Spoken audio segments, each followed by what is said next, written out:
السلام عليكم. هنتكلم النهاردة عن القديرة الراحلة دولة أبيض. صلى على النبي وكل من النبي صلي عليه، ويلا نحكي الحكاية.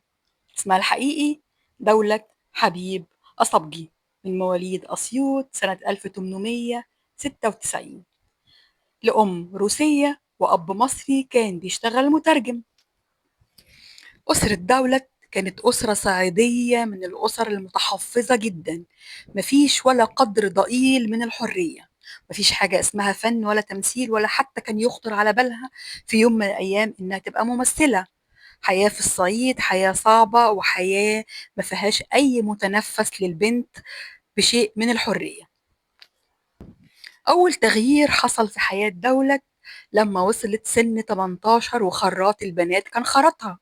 دولة كانت جميلة فتقدم لها عريس، وفي الوقت ده طالما الأب وافق ما ينفعش البنت تقول إلا طيب وحاضر ونعم، مفيش مجال حتى إنها تبدي رأيها. بعد كده الأحداث بقت متسارعة، فوق وتحت ويمين وشمال واديله ادي. اللي حصل إن دولة اتجوزت العريس اللي اتقدم لها بناء على وافقة أهلها أبوها وأمها، فاضطرت طبعا إنها توافق.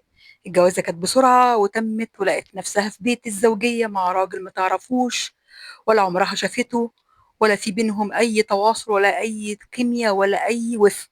ومع ذلك عاشت دولة زيها زي كل بنات العصر ده، تحاول طول الوقت تبذل جهدها، يمكن التلج اللي بينهم يدوب ويمكن يحصل وفق وكيمياء زي ما بيتقال مع العشرة ومع الوقت. لكن كل يوم كان بيعدي كان الجدار اللي بينهم بيكبر وبيزيد، وبصت لقت نفسها معاها بنتين عايشة مع واحد مفيش حب ولا في وفق ولا في حتى تقدير. طلبت دولة الطلاق، والمفاجأة إن جوزها ما تمسكش بيها وقال لها طيب، وحصل الطلاق. رجعت دولة على بيت أهلها بعد 5 سنين جواز، ومعاها بنتين في إيديها، وجوه قلبها جرح كبير من الجوازة اللي ما عمرتش فيها، واللي على حد كلامها ما شافتش فيها يوم حلو. وقررت تبدي حياتها من جديد.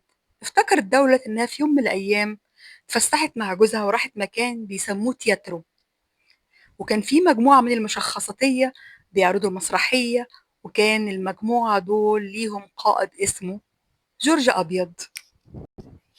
قعدت دولة تعيد الذكريات وتفتكر قد إيه هي استمتعت لما راحت التياترو ده، وقد إيه كانت مبسوطة جدا بالمسرحية اللي كانت بتحمل لقب مدام سانس جين، وقد إيه كانت مركزة جدا مع الممثلة اللي بتلعب الدور، وكانت متقناه جدا، وكانت بتتمنى لو تقف مكانها.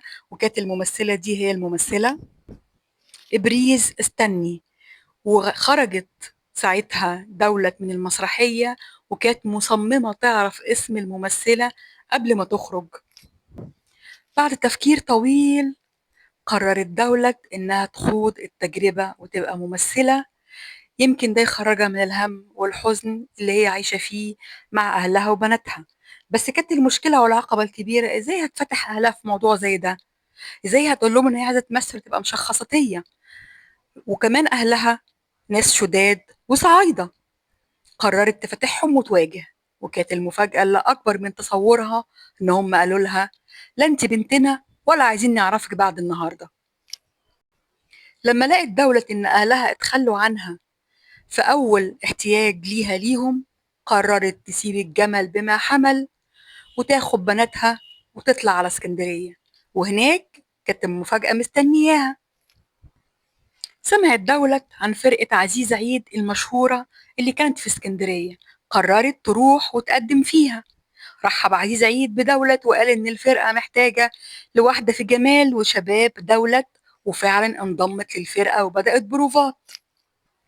اداها عزيز عيد دور صغير في مسرحية بيقوم ببروفاتها، وفعلا بقت كل يوم تستعد معاهم للبروفات، وكانت بتنتظر الأيام اللي هتقف فيه على خشبة المسرح وتلاقي الناس بيسقفوا لها ويحيوها زي ما كانوا بيحيوا إبريز استني اللي هي شافتها في المسرحية اللي كانت راحتها مع جوزها وفضلت علقة في ذاكرتها. وصلنا اليوم الافتتاح، واستعدت دولة واستعدت فرقة عزيز عيد وطلعوا على المسرح عشان يعرضوا المسرحية. اتفاجئت دولة فأكتر مفاجأة ممكن حد تحصل له في حياته إن في مجموعة من أهلها قاعدين في الصف الأول جايين يشوفوا المسرحية. دولة اتخضت وقعت من طولها وما قدرتش تكمل والستارة قفلت، وفي محاولة كبيرة قوي خلف المسرح وعزيز عيد بيحاول يقنعها إنها تكمل المسرحية وهي مصممة إنه لأ. مفاوضات كتير تمت لغاية ما قررت تستعيد عافيتها، قررت تطلع تقف على خشبة المسرح وتواجه وتحقق حلمها.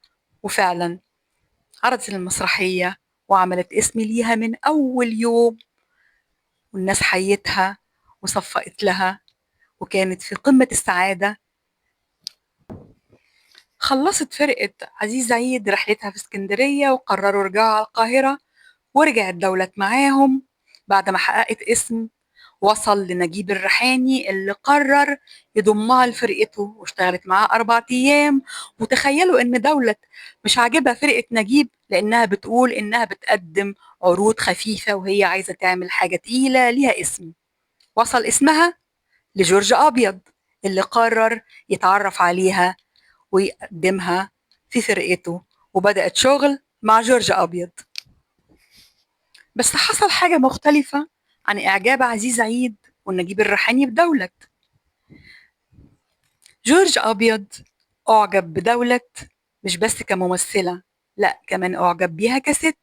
هي كمان دخلت قلبه وهو دخل قلبها من أول يوم، والشرارة بدأت وكيوديد اشتغل.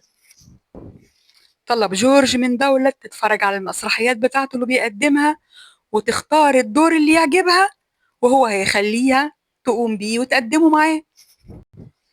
من أول مسرحية قدرت دولة تفرض نفسها على فرقة جورج أبيض وبدأ اسمها يكبر يوم عن يوم لغاية ما بقت بطلة الفرقة، وسافرت مع جورج أبيض وفرقته للبنان.